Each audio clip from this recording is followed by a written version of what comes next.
यहाँ समुद्र के नजारे वाले अपार्टमेंट का किराया एक दिन की कॉफी से भी कम है। सैकड़ों हजार लोगों के लिए बनाई गई सैकड़ों इमारतें और लगभग पूरी तरह सन्नाटा। एक ऐसा द्वीप जिसे एक विशाल शहर के लिए डिजाइन किया गया था, वो कैसे ऐसी जगह बन गया जहां चीन के पूरे समुद्री तट पर सबसे सस्ता किराया मिलता है और अधिकांश अपार्टमेंट अब भी खाली क्यों हैं? हाई हुआ द्वीप, जिसे ओशन फ्लावर आइलैंड के नाम से भी जाना जाता है, दक्षिण चीन के हैनान प्रांत के तट पर स्थित है। बाहर से देखने पर यह समुद्र के बीचों बीच एक विशाल आवासीय परिसर लगता है, लेकिन अंदर से यह कुछ बिल्कुल अलग है।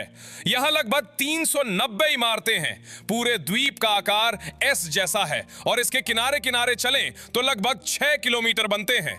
आर्किटेक्ट्स ने इस जगह को सैकड़ों हजार निवासियों को ध्यान में रखकर डिजाइन किया था, लेकिन आज अधिकांश अपार्टमेंट खाली पड़े हैं। यहां रिक्त संपत्तियों की दर असाधारण रूप से ऊंची है और यही वो माहौल बनाता है जिसे शब्दों में बयान करना मुश्किल है। शहर तो है लेकिन लोग नहीं, और इसी वजह से यहां किराया हैरान कर देने वाला सस्ता है।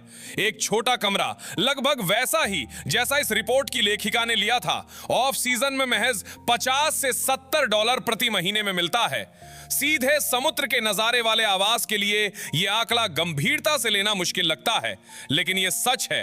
द्वीप तक पहुंचना मुश्किल नहीं है, हालांकि कुछ बदलाव करने पड़ते हैं। सबसे नजदीकी बड़ा हवाई अड्डा हाइको मेइलान है।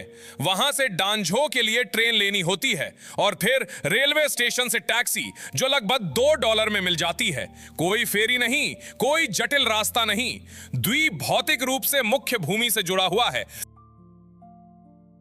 और नक्शे पर जितना लगता है उससे कहीं आसान है यहां पहुंचना। पहुंचते ही जो पहली चीज नजर आती है वो है यहां की साफ सफाई। लगभग भुतहा सन्नाटे के बावजूद माली यहां हर रोज काम करते हैं। साझा क्षेत्र साफ सुथरे दिखते हैं, लैंडस्केप व्यवस्थित रखा जाता है, स्विमिंग पूल हैं, साझा इलेक्ट्रिक साइकिलें किराए पर मिलती हैं। बिना गाड़ी के द्वीप पर घूमना बिल्कुल आरामदायक है। साइकिलें छोटे रास्तों को सुविधाजनक बनाती हैं और द्वीप इतना छोटा है कि आधे घंटे में पूरा चक्कर लगाया जा सकता है। रोजमर्रा की जिंदगी के लिए बुनियादी सुविधाएं भी मौजूद हैं। सुपरमार्केट चलते हैं, केएफसी और कॉफी शॉप हैं। एक छोटा स्थानीय बाजार उचित दामों पर सामान देता है। किसी रिसोर्ट द्वीप से जितनी उम्मीद होती है उससे ज्यादा महंगा नहीं, और कुछ जगहों पर तो सस्ता भी। रोजाना की जिंदगी यहां बिल्कुल संभव है। भूखे नहीं रहेंगे, बुनियादी जरूरतें पूरी होती हैं। द्वीप का मौसम अपने आप में एक अलग कहानी है। हैनान एक ऐसा प्रांत है जहां हर साल टाइफून और लंबी बारिश आती है। हाइहुआ पर यह और भी तीव्रता से महसूस होता है। तूफान के दौरान बालकनी पर खड़े होकर प्रकृति की शक्ति लगभग शारीरिक रूप से महसूस होती है। सुबह धूप हो सकती है और शाम तक आसमान बादलों से ढक जाता है और असली बारिश शुरू हो जाती है। ऐसी बारिश में यहां टहलना हैरानी की बात है। आश्चर्यजनक रूप से सुकून देने वाला। न ट्रैफिक का शोर, न शहर की भागदौड़, बस पानी और हवा की आवाज। द्वीप का तूफानी माहौल लगभग सिनेमाई लगता है, और यह उन मामलों में से एक है जहां वीडियो उस अनुभव का आधा भी नहीं दिखा पाता जो आप वहां रहकर महसूस करते हैं। हवा की गुणवत्ता अच्छी है, कोई धुंध नहीं, और साफ दिनों में आसमान सच में नीला होता है और बादल सफेद। यह अधिकांश बड़े चीनी शहरों से बिल्कुल अलग है, और यही एक कारण है कि मुख्य भूमि चीन के निवासी यहां संपत्ति खरीदते हैं, छुट्टियों या मौसमी रहने की जगह के रूप में। हालांकि द्वीप के किनारे तैरना संभव नहीं है। पूरा तटीय इलाका कंक्रीट के वेव ब्रेकर से घिरा है। ये तूफानी लहरों से इमारतों की रक्षा करते हैं, लेकिन पानी में उतरना असंभव और खतरनाक बना देते हैं। समुद्र तट है, लेकिन वो थोड़ी दूर द्वीप की सीमा के बाहर है। हाइहुआ के अधिकांश अपार्टमेंट शॉर्ट टर्म किराए पर दिए जाते हैं या छोटे गेस्ट हाउस की तरह काम करते हैं। एक रात, एक हफ्ते या कुछ महीनों के लिए किराया लिया जा सकता है। फॉर्मेट लचीला है। अधिकांश अपार्टमेंट का लेआउट मिलता जुलता है। एक छोटी बालकनी, एक कमरा, एक बाथरूम। विकल्पों के बीच मुख्य अंतर क्षेत्रफल का है और कीमत उसी पर निर्भर करती है। रिपोर्ट की लेखिका का अपार्टमेंट छोटा था, इसीलिए किराया कम था, लेकिन साफ था। कोई तिलचट्टे नहीं, कोई अजीब। गंद नहीं, कमरे में फ्रिज, एयर कंडीशनर और बुनियादी उपकरण थे, सब डेवलपर की तरफ से दिए गए।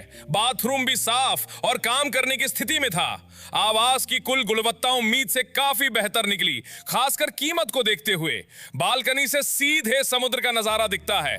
सूर्यास्त के समय स्थानीय निवासी यहां आते हैं, बस खड़े होकर पानी और शाम के आसमान को देखने के लिए।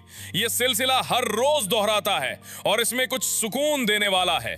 कुछ लोग हाई हुआ को बजट छुट्टी की जगह कहते हैं और यह परिभाषा जितनी लगती है उससे कहीं ज्यादा सटीक है।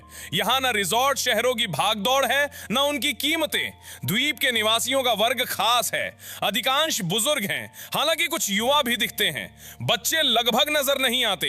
यह द्वीप स्पष्ट रूप से पारिवारिक जगह नहीं है, बल्कि उनके लिए है जो शांति, सस्ता आवास और रोजमर्रा की लय से थोड़ी देर के लिए बाहर निकलना चाहते हैं। फ्रीलांसर, रचनात्मक खोज में लगे लोग, शहर के शोर से थके हुए लोग, इन सभी के लिए हाई हुआ एक अस्थायी समाधान हो सकता है, लेकिन अस्थायी ही। यहां लंबे समय तक रहना एक विवादास्पद सवाल है। द्वीप शांत है और यह शांति शुरू में एक गुण लगती है, समय के साथ यह दबाव बनाने लगती है। मनोरंजन कम है, सामाजिक जीवन लगभग नहीं है और भूत शहर का एहसास कहीं नहीं जाता, बस पृष्ठभूमि बन जाता है।